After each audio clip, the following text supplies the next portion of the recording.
Nu-ți cer nimic, vreau doar să-ți mulțumesc pentru tot. Îți mulțumesc, Doamne, că mă iubești mereu, că mă ierți mereu, că niciodată nu m-ai părăsit. Îți mulțumesc că ai fost alături de mine, că ai mers cu mine oriunde am mers, că m-ai sprijinit când am căzut și că m-ai ridicat când nu am mai putut să mă ridic singur. Nu-ți cer nimic, Doamne, pentru că am înțeles că ceea ce Tu îmi dăruiești este mult mai bun decât ceea ce îmi doresc. Îți mulțumesc că m-ai ținut sănătos. Mulțumesc pentru familia mea minunată și pentru prietenii buni și frumoși din viața mea. Îți mulțumesc pentru că mi-ai amintit mereu că ești singurul în care pot avea încredere, singurul cu care pot vorbi și singurul care mă ascultă cu adevărat. Îți mulțumesc pentru că nu mi-ai întors niciodată spatele. Îți mulțumesc pentru că nu m-ai urât atunci când am fost nerecunoscător sau când credința mea a fost zdruncinată, dar ca un tată bun m-ai iertat de fiecare dată.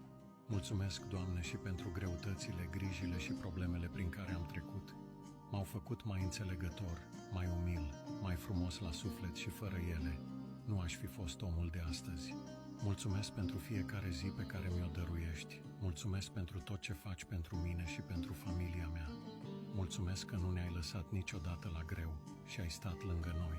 Mulțumesc, Doamne, că la greu ai suferit cu mine la supărare. Ai plâns cu mine la fericire, te-ai bucurat alături de mine.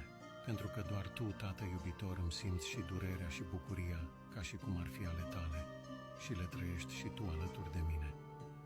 Îți mulțumesc, Doamne, că mi-ai dat sănătate și putere să înfrunt orice obstacol din viața mea. Îți mulțumesc pentru momentele în care m-ai ajutat să găsesc puterea de a mă ridica de la pământ și de a merge mai departe. Îți mulțumesc că mi-ai întins mâna și că ai mers împreună cu mine pe drumul vieții mele.